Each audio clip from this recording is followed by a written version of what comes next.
Hi, welcome to Marvelous Mysteries, the podcast. I'm Rebecca. And I'm Jaden. And today we're gonna cover some unsolved mysteries that we both found this week. But first we're gonna start off with a couple icebreaker questions as per usual that we just found that I will read. So the first one is, what is your absolute dream job? If money wasn't a factor, you can create your own, whatever. Me to go first or you? Yeah, you can go first. I don't know. I feel like I've always had multiple. From a very young age, I've always liked the idea of being a stay-at-home mom. I feel like that counts as a job. Yeah, that definitely that counts as a job. But I also like the idea of just having, I guess, any job that you can do from home. I really like writing, so I feel like if I could be a writer from home, but I'm also not that good at writing, so maybe we'll just stick with the first one. But what about you? I would also love to be a housewife. That's one of mine. But I don't even need to have the kids. I would just stay at home. But, okay. I think I would like to be, I want to work at the FBI, and I want to be a criminal profiler, in Criminal Minds. I always loved that show. And I was that's what I want to do. But, I don't know if I'm cut out for especially the running into gruesome, or I see. You mean literally chasing down the killers. I don't know. I've always thought being a detective or something would be kind of cool. Mm-hmm. But one, I'm I don't know if my brain is that evolved, but also I'm I don't know. Once it gets to the point where you have to go after someone, I don't know if I could do that. I feel I don't know. I really just want to go to the FBI school. You're I just want to be there. I just want to vibe. Or I would also honestly, I would like to be the first lady. That's not even possible. You could talk to your husband about that. Yeah, because I'd like to know all the tea. I'd like to know everything that's going on. I'd inside information. Yeah, I'd like all the clothes. I get to wear cute outfits, go to events. That'd be great. Okay, so the next one is, what is the worst style choice you have ever made, with clothes?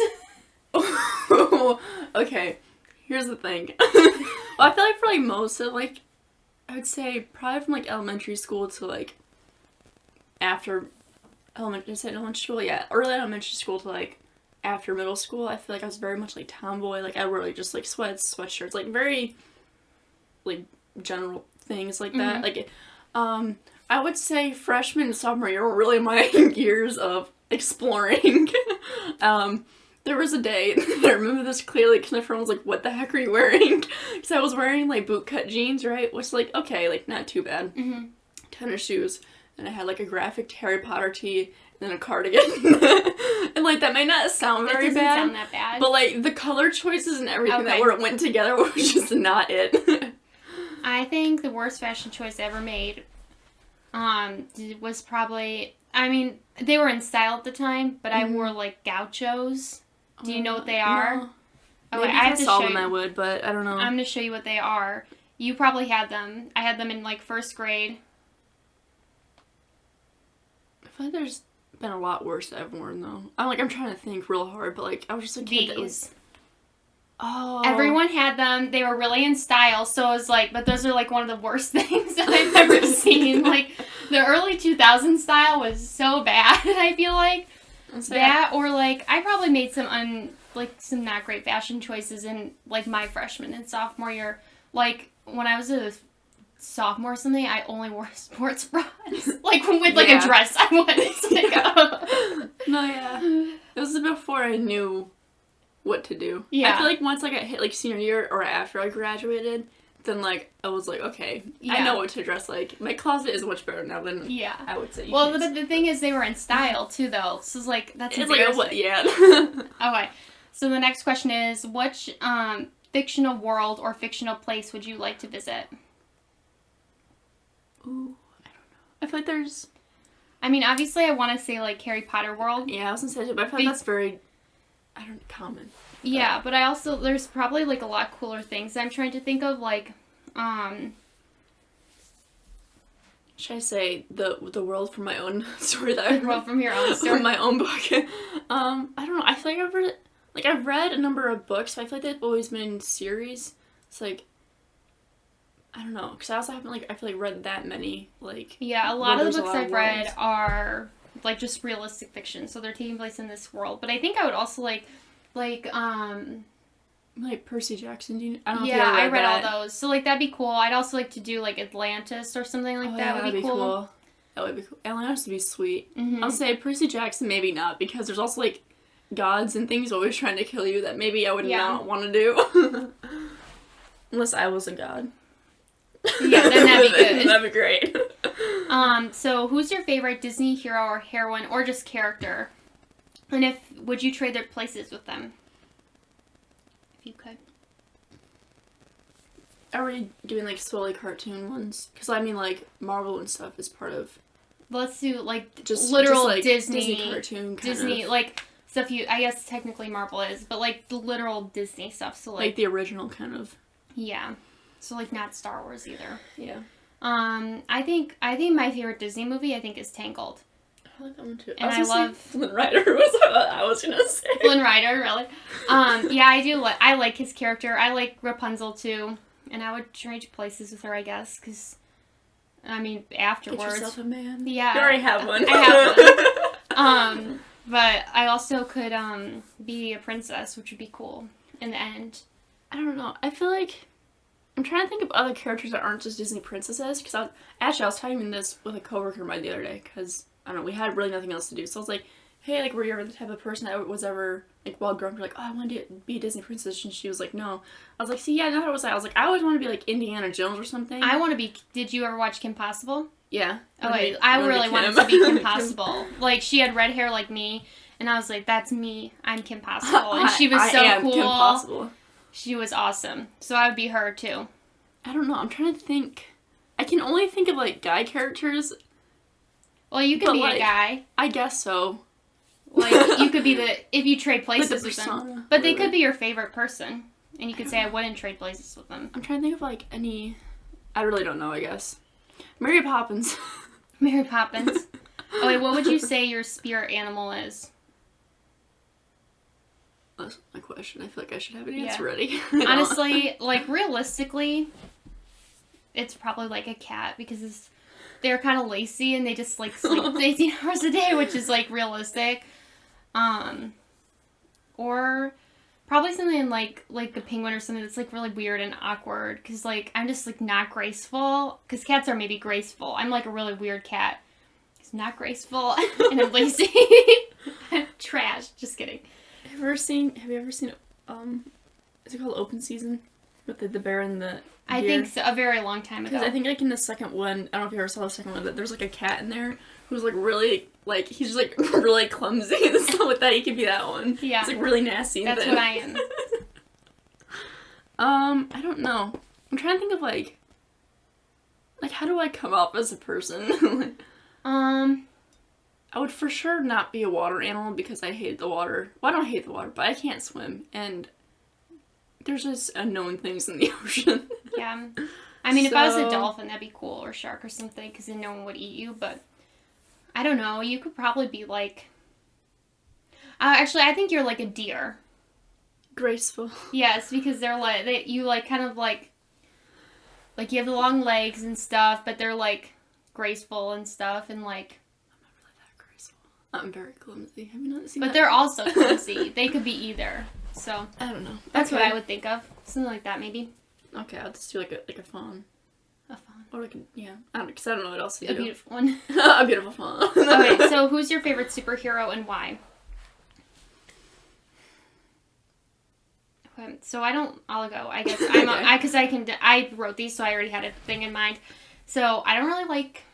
I know, like, your family really likes them, but, like, I don't really like superhero movies that much. They're okay. I never grew up with them, but when I really like Wonder Woman.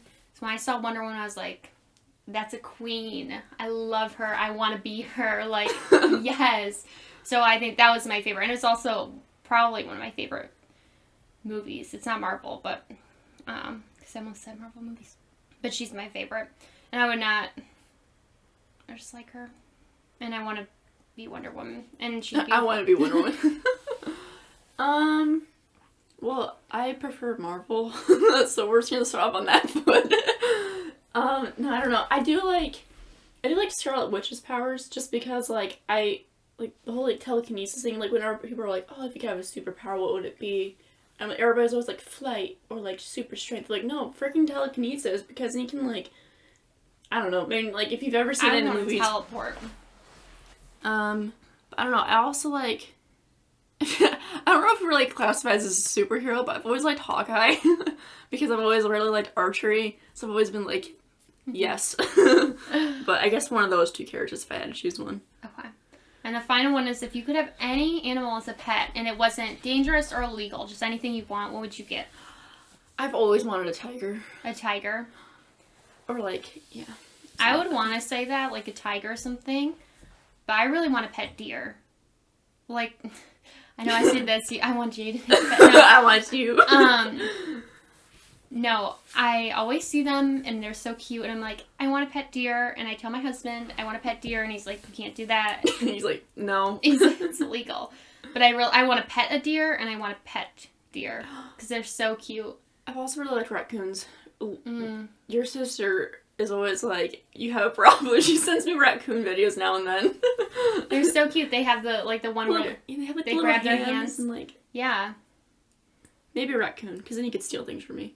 I mean, yeah, I probably wouldn't use him for you that. You can get a pet. I've seen people that have pet skunks. You just get the like. Oh yeah, I their saw thing removed. The stink. So the thing. Yeah.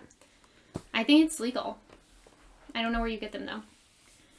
Okay, so let's get on to the actual podcast. So do you want to go first, or do you want me to go first? I guess I don't care. How many? Mine's 7 pages. Okay, I mean, but like I'm not gonna read all the information.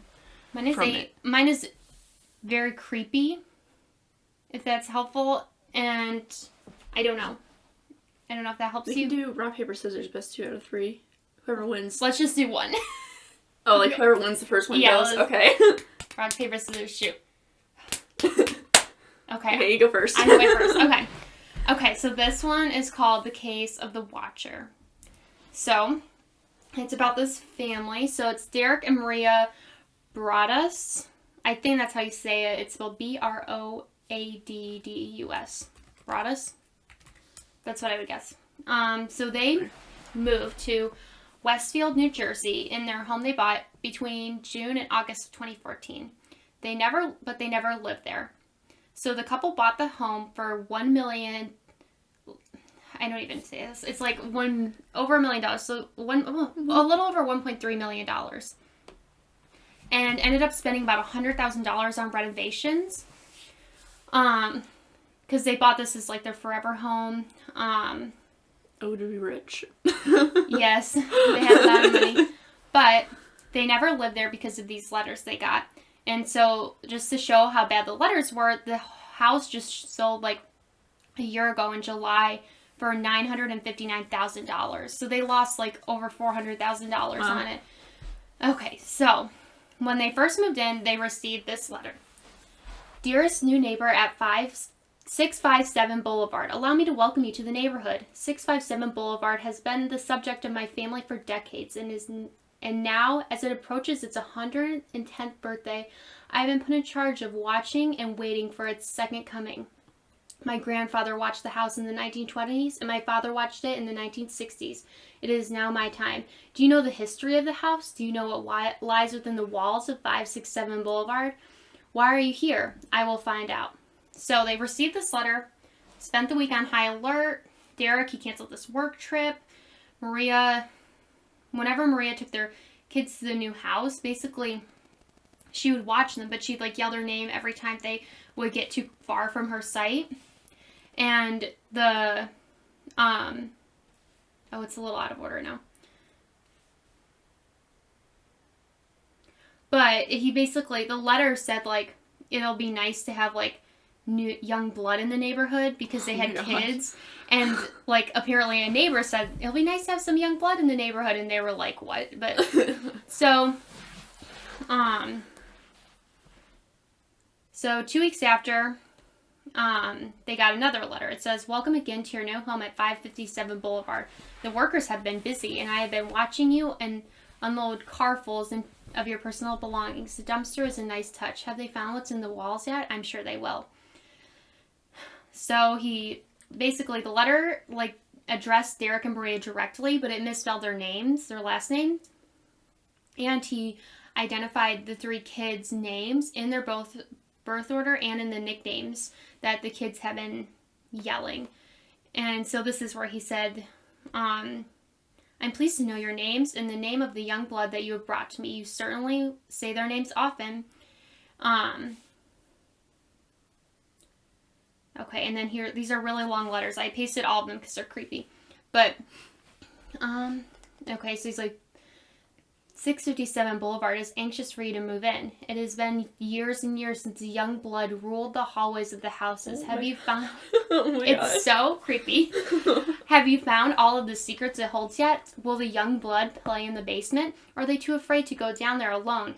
I would be very afraid if I were them. It's far away from the rest of the house. If you were upstairs, you would never hear them scream. Will they sleep in the attic? Or will you all sleep on the second floor? Who has the bedroom facing the street? I'll know as soon as you move in. It will help me to know who is in which bedroom. Then I can plan better. All of the windows and doors at 557 Boulevard allow me to watch you and track you as you move through the house. Who am I? I am the watcher, and I have been in control of 657 Boulevard for the better part of 2 decades now. The Woods family turned it over to you, and it was their time to move on, and they kindly sold them when I asked them to. I pass by many times a day.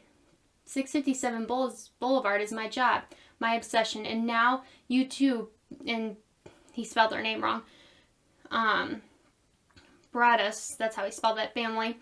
Well, welcome to the product of your greed. Greed is what has brought me the past 3 families to 657 Boulevard, and has now brought you to me. Happy moving. You know I will be watching. So they stopped bringing the kids to the house. They weren't sure when they were going to move in because they kept getting these letters, and he would say, like, send them letters saying, like, where are you? This house is missing you. There was, like, no, like, senders, like... No, so it's, like, was left outside their house. Okay. Like, just hand-delivered. So many of the residents say the town is, like, this idyllic, like, fancy neighborhood. It's 45 minutes from New York. It's too slow of a town for, like, single pieces. It's, like, a family, you know, like, cookie cutter or perfect. It's, like, the 30th safest town. Like, you know, like, it's a, whatever, perfect town.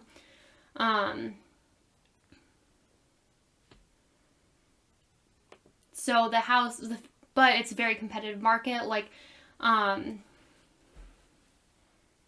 yeah, so their house was, like, the best street to live on. It was, like, right in the center of something that was, like, very beautiful.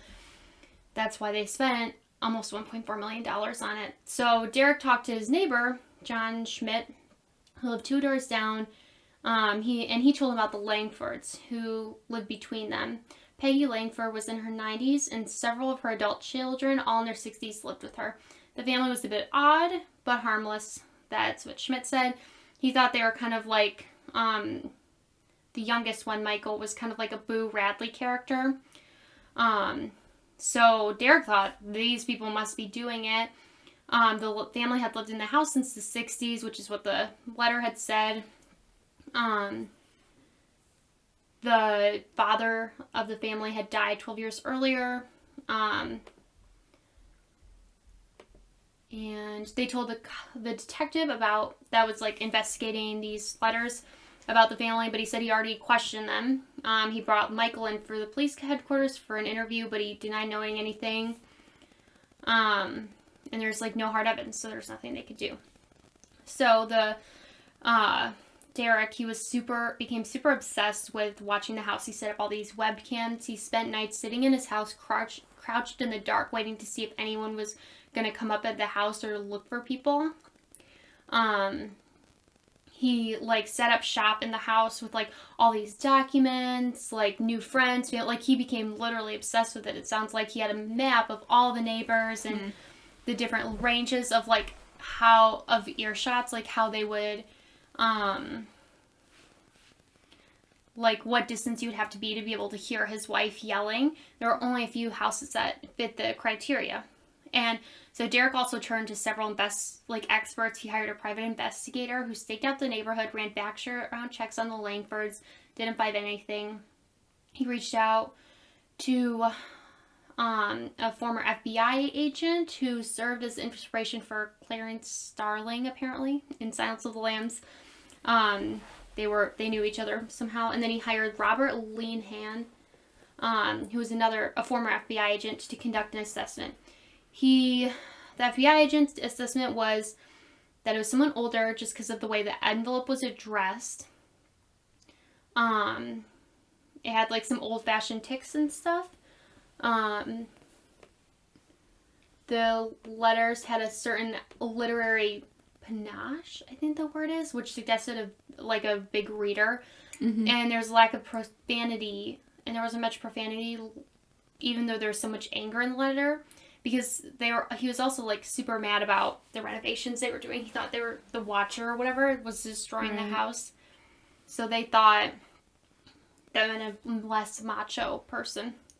Sounds like it would be someone who like used to own the house then, right? Yeah, that's one of the things they thought. So, sorry, I lost my place. No, you're good. Sorry. No, but they thought it was someone who lost the house, who lost the sale to the house. Like, someone really angry at him. Someone thought that maybe it was because of a Keanu Reeves movie. That he's just crazy. He didn't think that he was going to watch any threats. But the letter had a lot of typo and errors which implied erraticism. So, like, some dates were wrong. Like, they'd say Tuesday, June 4th, but that was a Wednesday. And also seeing the seething anger directed at the wealthy. So he was like obsessed at the new money. So then he also, this is one of the things he wrote, the house is crying from all the pain it's going through. You have changed it and made it so fancy. You're stealing from its history. It cries from the past and what it used to be at the time where I roamed its halls. The 1960s were a good time for 657 Boulevard. When I ran from room to room, imagining the life with the rich occupants there. The house was full of life and young blood. Then it got old, and so did my father, but he kept watching until the day he died, and now I watch and wait for the day the young blood will be mine again. So they thought maybe, like, it was, like, a former housekeeper and the descendant. Like a butler or something. Yeah, so, maybe they were jealous that they bought a house that he couldn't afford, but basically the Langfords were the biggest, suspect. Derek sent a letter to the Langfords saying that they were going to tear down the house to elicit some sort of response. There was no response. They had brought in Michael again, went nowhere. His sister Abby accused the police of harassing the family. And yeah, like basically there's no reason for them to be there's no evidence, nothing, like they couldn't do anything. There are reasons to suspect other suspects. I guess they tested the DNA on the letter, and it was a female DNA screen, so maybe they thought it was his sister. Okay. And then a private investigator found some child sex offenders within the blocks. There was also a couple behind them that kept a pair of lawn chairs sitting really close to their property, so they'd sit and be able to see the yard. Mm-hmm. But I don't know, my dad watches all his neighbors, so it's just a sunbathing spot or something. Yeah, they're just chilling. My grandpa, I think he literally has binoculars, so because he lives on a golf course, so he'll oh, okay, he'll watch people golf and stuff sometimes, or just anyone. He they're both my dad and grandpa are really nosy about neighbors. My dad, sometimes my dad's they'll get home from work, my dad goes, they're home, okay, think he's just bored. Basically, the investigation stalled. There's no digital trail, no fingerprints, no way to tie anyone. Blah, blah, blah.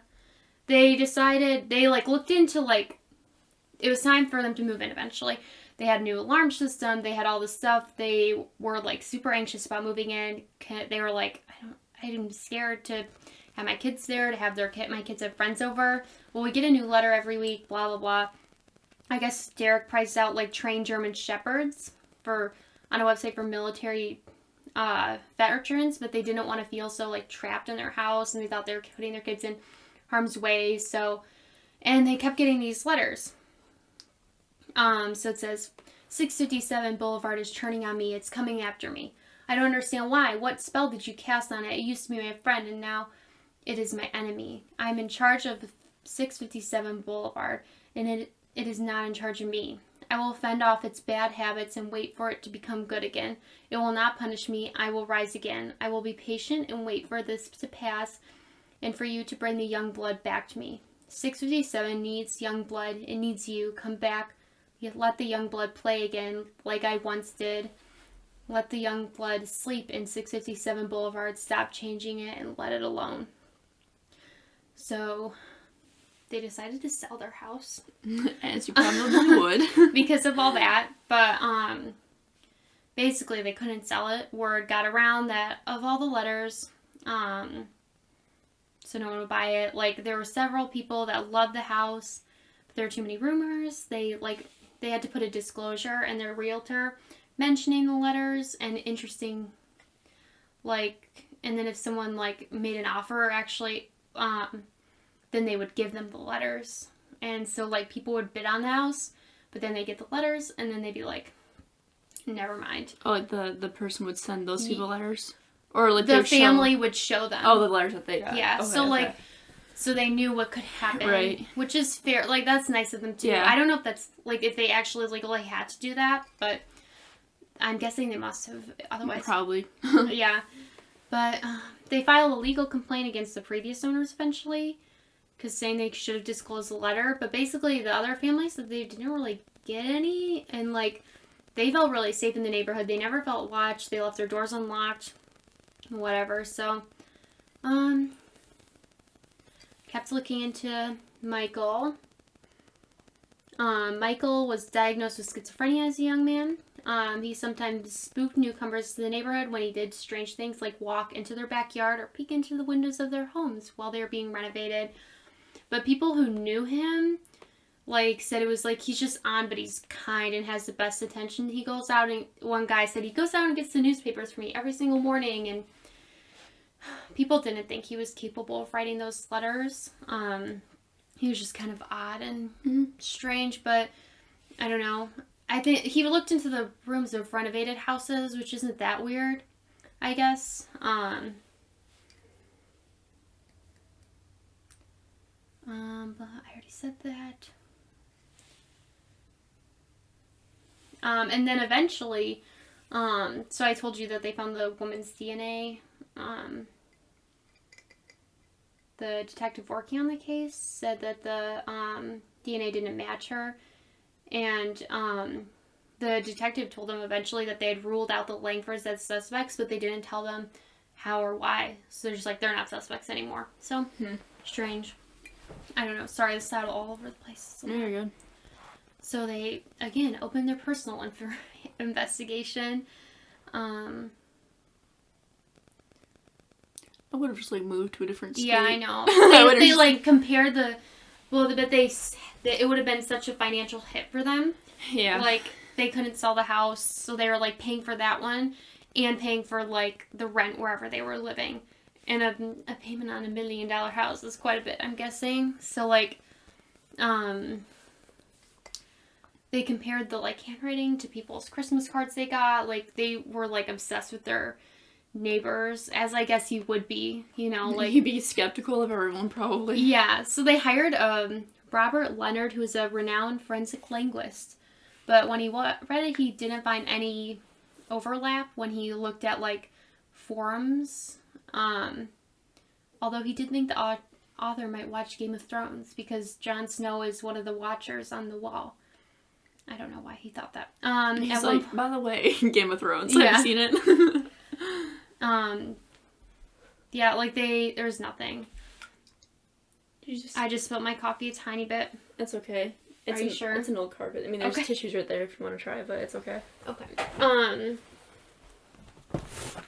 So basically, a lot of people thought that the family had buyer's remorse over the house, that they didn't want it, so they wrote the letters to themselves to somehow get out of the sale. They thought it was maybe the husband trying to get some sort of insurance money, or they're angling for a movie deal. But they were offered. This doesn't make total sense because they were offered several movie deals, turned them down, and they wrote several cease and desist letters to people that wrote them, and people were like, well, originally they had a $315,000 house, then they got a $770,000 house, and now they get a $1.3 million house.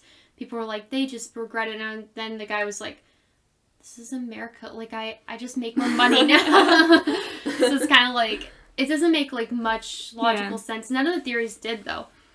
They answered all these questions, they disclosed it, so in 2016, they put it back on the market, hoping to get more interest. They held a really nice open house, and they spent hours researching every person and compare their handwritings to the letters. Mm-hmm. But every time a buyer expressed interest, they would read the letters and back out. Yeah. Because it's creepy. So their estate lawyer said that they should sell the house to a developer. They could tear down the house and split the property into 2 sellable homes. They could get $1 million for the lot.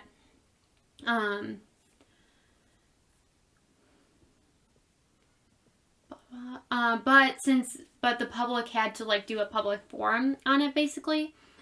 And a lot of people thought they were scam artists or something. That people thought that they were in over their head with this house and they're just trying to get it back or whatever, and they thought it was a ploy. But even if they sold it for $1 million, they're losing over $400,000, and they made renovations to the house, which wouldn't make sense to me. But so they rejected the proposal. But after all that, they found a family to rent it to. The family wasn't scared. They had backbones of steel. Yeah. Well, they had grown-up children, big dogs. He said he wasn't worried.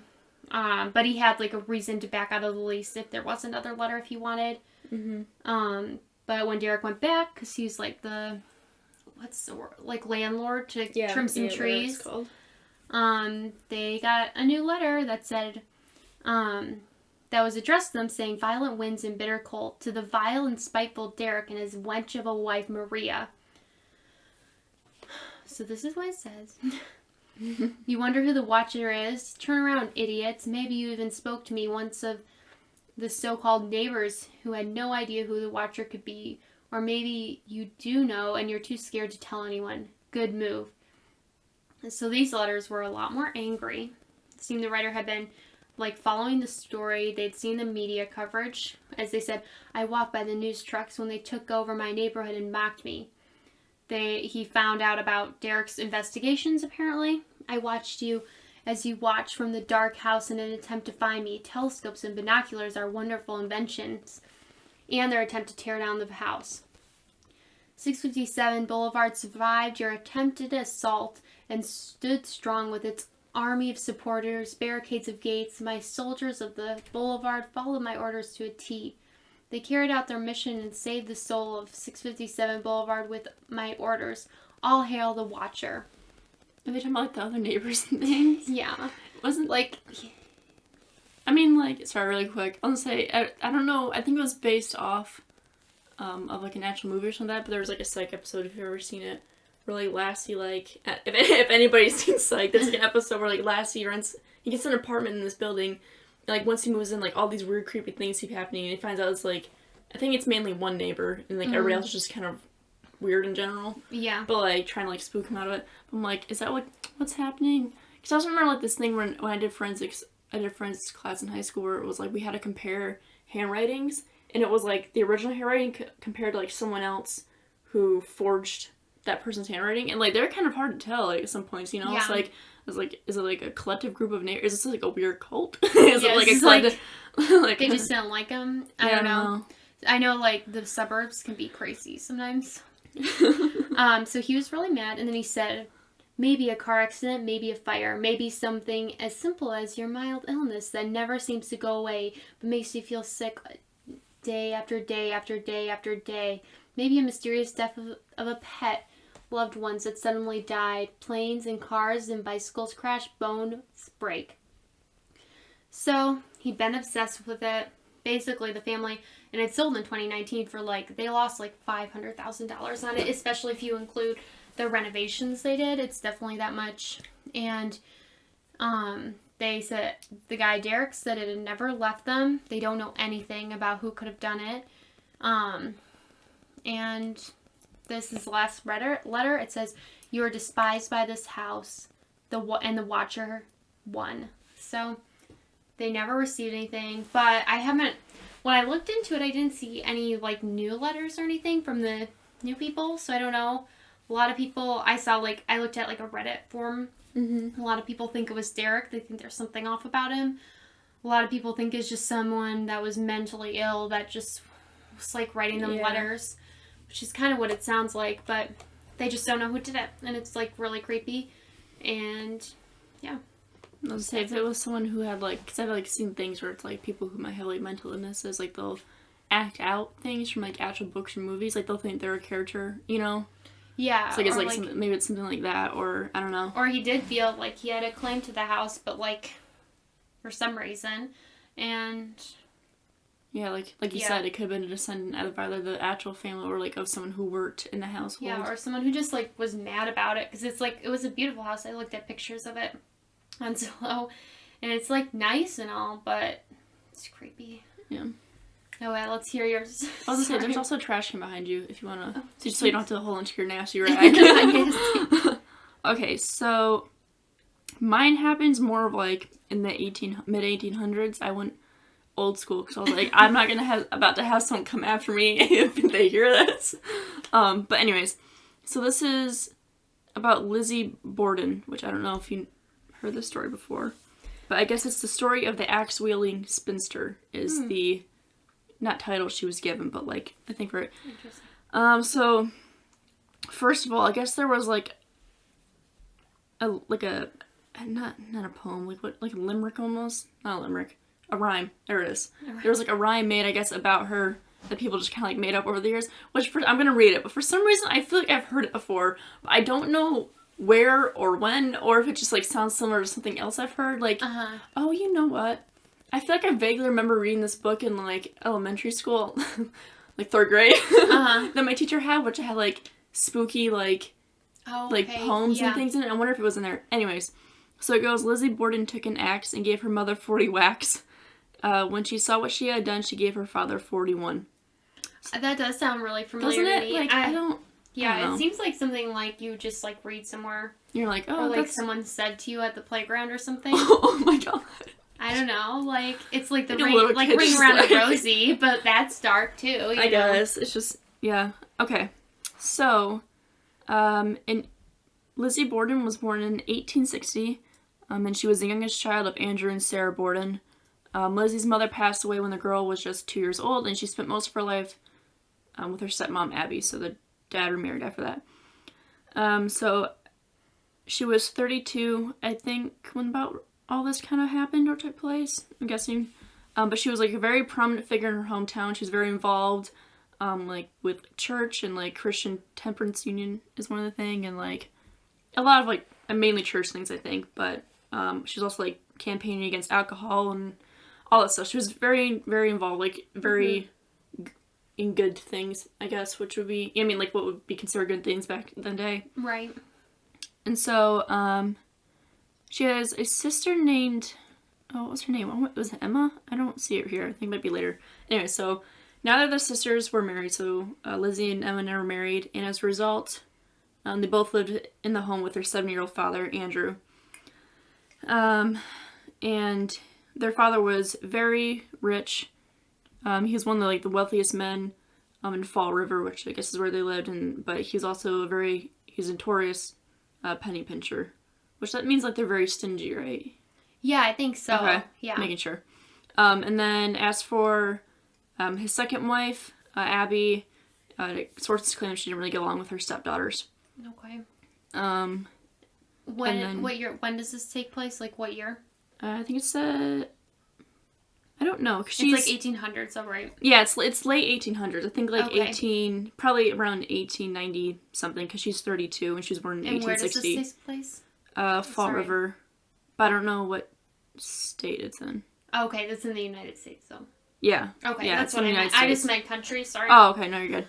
But yeah, so their dad was very stingy, and the stepmother, Lizzie didn't like, and she wasn't really crazy about her home life, and it turns out that Lizzie's relationship with her parents was about to suffer some serious blows. Mm-hmm. That was a quote, and I read that because I was like, that is a very poor pun, whoever wrote this article. Like, a very horrible and poor pun. Okay. Oh yeah, so 1892, is here. So on August 4th, 1892, Bridget Maggie Sullivan, who is their housekeeper, or their maid, she woke up sick, throwing up and stuff like that, and both Andrew and Abby were also very ill. And so Abby went to the doctor, told him she had been poisoned. He visited the house to check on Andrew after she had come in, but Andrew sent him away because he didn't want to pay for a checkup. So it kind of just like, they were like, oh, like, maybe it was just food poisoning. Is kind of what they left it at, because since the maid was also sick. Mm-hmm.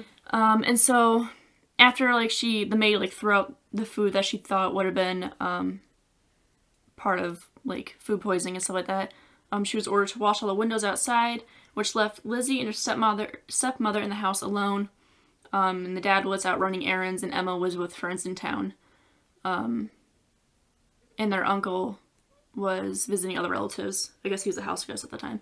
But, anyways, a little before 9:30, Abby went upstairs to make up the uncle's bed. And, like, it just seemed like a very typical day. Like, nothing was wrong. And then, around a little before 11, the dad returned home, and just as the maid went to let him in, she heard laughing coming from upstairs. The maid wasn't sure what was so funny, but shortly after, Andrew stepped inside, and Lizzie came downstairs and said Abby had received a note from a sick friend and had gone to visit. So while his wife was gone, Andrew just decided to take a nap because he was tired. So this is when the bodies are discovered. So about 11 a.m., around the time that the dad had decided to take a nap, the maid also went to take a nap, and she was only asleep for a few minutes before hearing Lizzie Borden scream for help. And she was like screaming like, "Father's dead, somebody came in and killed him." The maid rushed down to see like what happened, but Lizzie sent her away, so she didn't actually see the crime scene. Like, Lizzie was like, "Go get the doctor," kind of a thing, which also left Lizzie alone in the house.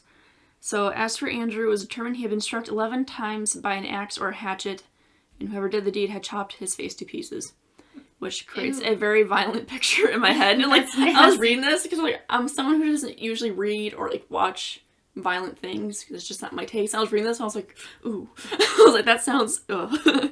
Anyways, so as Dr. Bowen was examining the corpse, a neighbor named Adelaide Churchill began wondering about Abby's whereabouts. Lizzie then claimed she had heard her stepmother return home and walk upstairs, so Sullivan and Churchill searched the house. That's when they found Abby lying dead in the upstairs guest room, the victim of 18 or 19 vicious blows. So she had been hit. Jeez, that's a lot. Yeah. And so during the investigation, the police found the head of the hatchet, minus the handle, down in the basement, and it was... while it was treated as a murder weapon, it was very clean. So for having killed two people. So it was like very clean, which was odd. And because of how sick the Bordens had been, their stomachs were sent away for testing, but no poison was identified. So I guess that, I'm not really sure what that's put in there. I guess that rules out, that means they were just food poisoning, I'm guessing. Yeah. So, I don't know. But could you tell, like, poisoning, like in the 1890s? I would think, I don't know, like, I would assume, like, some type of, maybe residue or something would be left in the stomach, like, I would think, yeah. I don't know. Well, I know, like, I'm not an expert, but, like, now, like, certain, like, you can run blood or whatever for certain things, but other things don't show up, because, like, you only look for certain things, so maybe it was that kind of thing. Obviously, I'm not an expert or don't know You're anything. like, I am not a coroner. I don't know anything, really, but... Yeah, I don't know. I don't really know wondering what they had available back in the 1890s, so who knows. But, anyways, so the police was wondering if it was the work of an outsider, but the Bordens almost always had their doors locked, so it was kind of unlikely. And so maybe they're like, oh, the killer was probably in the house the whole time. Mm-hmm. So, almost immediately, the police focused on Lizzie, because she was the only person to have thought been in the house at the time of both murders. After all, there was a lot of circumstantial evidence pointing in her direction. Like, for example, for 3 days after the murders, Lizzie was seen burning a blue dress in her kitchen stove, and her excuse was that it was covered in paint, so she had to toss it in the fire. So there's that. And then, according to a clerk at a local drugstore, Lizzie had come in the day before the murders, hoping to buy prussic acid, I think that's how you say it, which is incredibly poisonous. She claimed she wanted it for cleaning purposes, but the timing was odd, and the clerk refused to sell it without a prescription. So, there was also the issue with the barn. When she asked where she was during the murders, or during the dad's murders specifically, she claimed that she was up in the loft in the barn out back, eating fruit and looking for fishing sinkers. And she said she spent a lot of time out there, but the police were skeptical because they're like, it's too hot of a day for anyone to want to stay out there that long in a stuffy barn. And they didn't see any footprints in the loft. Yeah, and you just wear those dresses. Yeah. In that time. It's hot. Others are wondering how Lizzie could have been inside for Abby's murder and not have heard the sound of vicious attack. Wait, what? Where has read it? Oh, and not have heard the sound of vicious attack. So that's sort of like, if your mom was murdered, how would you not hear? Yeah. Like, yeah, I mean, like, if she was like, oh, yeah, they're murdered. Like, yeah, she was, like, stabbed, like, what was it, like, 17 times or something? Yeah. I think you'd hear that. Alice Russell, and also the house wasn't that big, so, like, yeah. So Alice Russell, which is Lizzie's friend, claimed that Lizzie had recently mentioned she was worried something bad might happen to her father. And there was also the whole thing with the note that Lizzie said Abby had received that morning, saying that her friend was sick. And the police couldn't find it anywhere. Plus, the timing just didn't work out. Abby was killed around 9:30 and Andrew was murdered about 11. And they're like, if a stranger did commit the crimes, he would wait.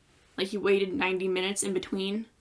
You know what I mean? Then left, left and then came back. And, like, that's not usually something they're like, a killer would do. 1 second. He was I need a break. Yeah, they were like, I have to chop your face up into pieces, but I'm like, I need to eat real quick. I need a snack. I need to sharpen my blade. Yeah. That was a little gruesome. I'm just gonna, like, it's like when you take a break from, like, a serious show. Like, I'm gonna watch The Office or whatever. So, yeah, I'm gonna go sit at the pond. I'm gonna get a cup of tea. Yeah. Come back later. So, Lizzie went on trial after all that, because, so, when she was questioned at the coroner's inquest several days later, things didn't go well for her. Her testimony was full of contradictions. And so this all started on June 5th, 1893.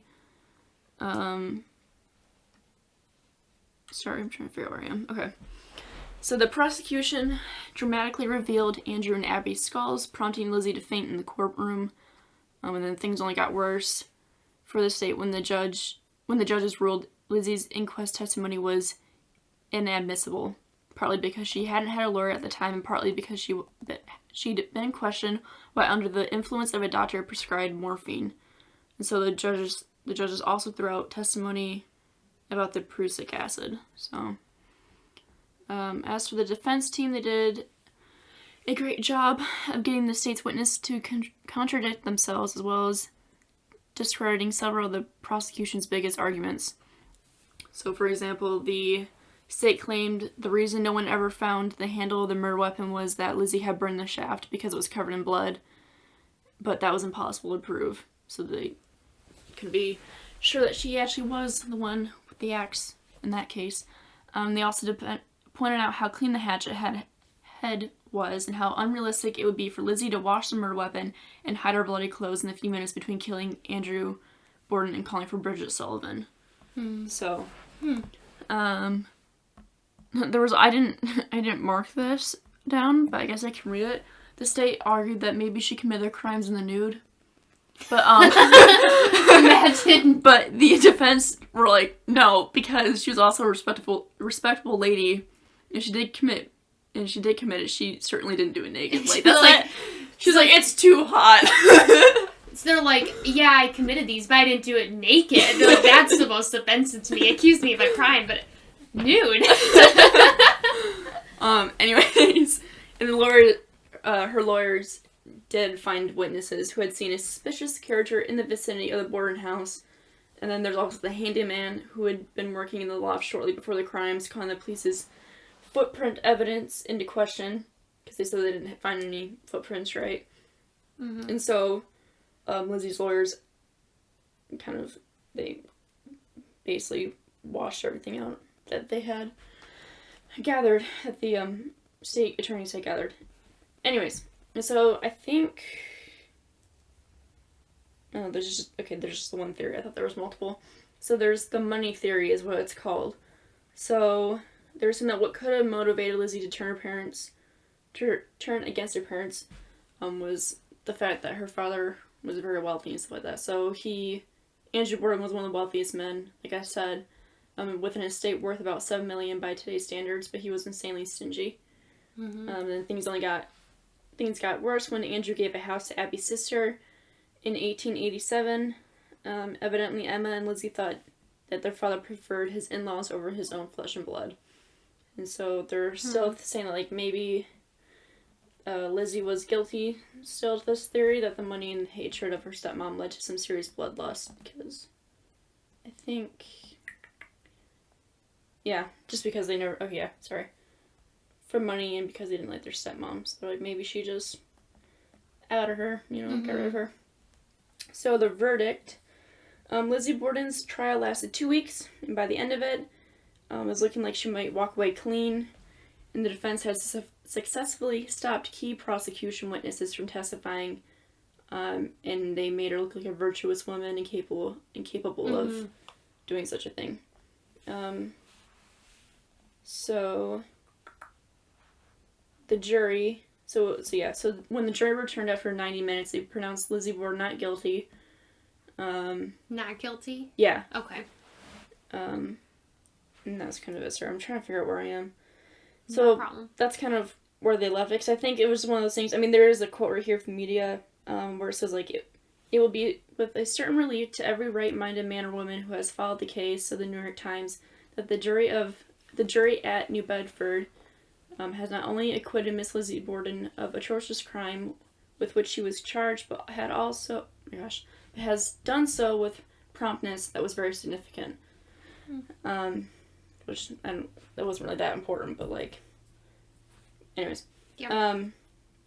And so, it's fair to say that the state failed to prove Lizzie's guilt, and it's also fair to say that the all-male jury was probably influenced by certain attitudes of that day. Mm-hmm. And as many pointed out, people in 1893 couldn't believe a woman like Lizzie, a Sunday school teacher from a wealthy family, could have committed such a ghastly deed. And so, regardless of everything, like I said, she walked out of the courtroom free of charges and everything like that. Oh my gosh. Why? Oh, there is another theory. What in the world? Sorry, my computer's going weird.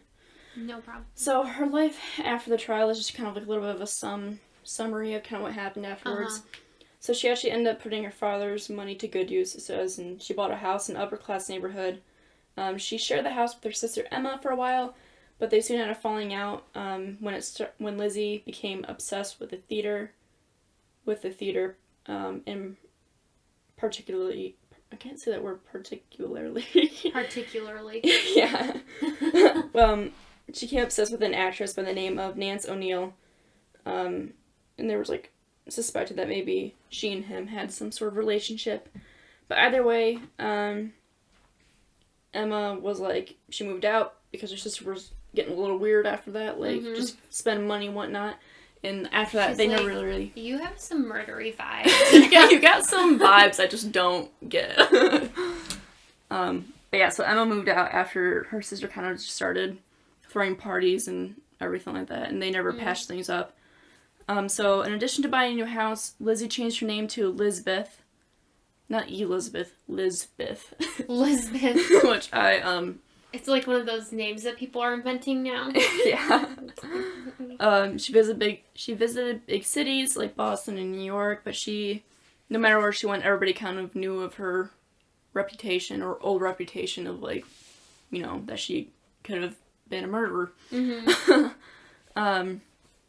And so, like you know, many people, while she was not found guilty, they still had their suspicions, and eventually they everybody in Fall River turned their backs on Lizzie, because they're like, you know, murdery vibes. Yeah. And, like, nobody sat next to her in church, and she became, it says, she became something of a ghoul for the local children, so I'm guessing that means... I mean, it's kind of sad. Yeah. She might have chopped someone's face to pieces, so...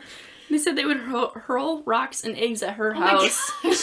Oh, I thought you were going to say at her. I was like, jeez. And that's where it's a jump rope rhyme. Okay, that rhyme that I read to you apparently is a jump rope rhyme. Oh, okay. I don't think that's where I ever heard it when I played jump rope. I feel like nobody's saying that. But I still feel like I've heard it before. Yeah. So after all that, though, she became sick and had health problems, and she passed away June 1927. She was buried next to her parents. And it says, and as you might have guessed, no one attended her burial. That's so sad. That's really sad. That's really sad. She's, like, next to her parents. She's like... So, other theories. There was other theories. I forgot it's further down. But they're very short, like, one-sentence kind of things. So, there was someone who thought that maybe Lizzie was the victim of a sexual abuse at the hands of her father. And she eventually snapped. And in this theory, Abby was killed because perhaps for refusing to stop the abuse. So, there's that one. Someone also suggests that maybe the maid, Bridget Sullivan, when acts crazy... I said that earlier, but acts crazy. After she was ordered to wash the windows because it was hot outside and she felt ill, which... If someone ordered me to wash the window, what would I do? Which I feel like that one's not as likely as the other ones. Like, she was like, I am ill, it is hot, you're dead. Like, don't even ask me. Anyways, so something that Lizzie and Bridget conspired together, while others thought that maybe Emma was a mastermind, which I guess could be true, but, like, her sister wasn't really mentioned in the article that I read. Right. But maybe she was, I don't know. But she also seemed like a pretty normal person in the family from what I read. Huh. And then there was also the theory that Andrew allegedly had a mentally challenged illegitimate son named William who slaughtered Andrew after the businessman refused to comply with his financial demands. Which I guess I should have looked into William more because I don't know where he came in from all this. I see. And then there was, like, the wildest theory suggests that Lizzie suffered a seizure caused by menstruation. Oh my gosh. And this sent her into a state where she unknowingly diced up her dad. I mean, I get that way too. I would love that. And they said if she actually did kill him, maybe she hid her bloody clothing amongst her menstrual rags. They're like, correctly knowing that no 19th century policeman was going to take his investigation that far. I mean, that's a good one. That's kind of where it ends. I think, because after that, it's just kind of, like, the legacy of her, like, her showing up on, like, TV and, like, multiple movies and everything like that. Yikes. Oh, it's in Massachusetts. That's where Fall Rivers is. I think.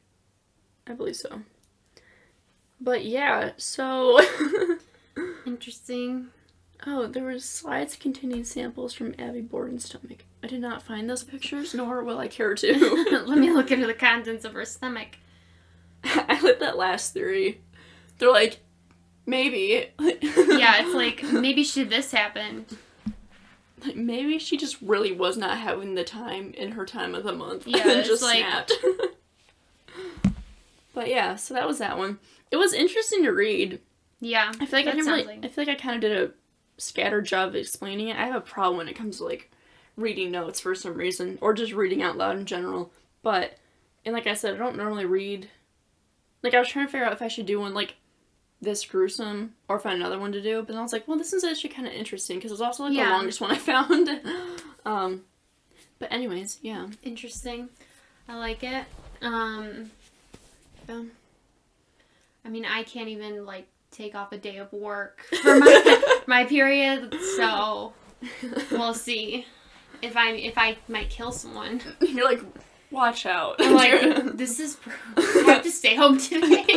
You, like, send this article to them, and you're like, look what could happen. I'm like, just so you know. This could happen. Get ready. Please. But yeah, I don't know. I guess that's kind of where we're end things. Tomorrow is Halloween. Well, for us it is. For you guys, it will be 2 weeks in the future. I don't know. If that makes sense. I can't use that. It'll be the second week of November for you guys. Yeah. Right? I guess. I don't know. I can't think of that math. We're making these ahead of time. Let's just say that. So tomorrow for us, it'll be Halloween. But by the time you guys hear this, it will be past that. So happy Halloween to you, Rebecca, because we can't say it to them. Yeah. It might be Thanksgiving. I don't know. Oh, wait, no. Oh, wait, I can't do this math. Okay, well, I'm sorry. So yeah, so that's all we have. You can subscribe to our channel. You can check us out on Instagram. It's marvelous _mysteries _podcast on Instagram, and then I made a Twitter now, and that is Marv Mysteries. You can only use so many characters for the username. That's why it's like that. Otherwise, I'd just make it the same.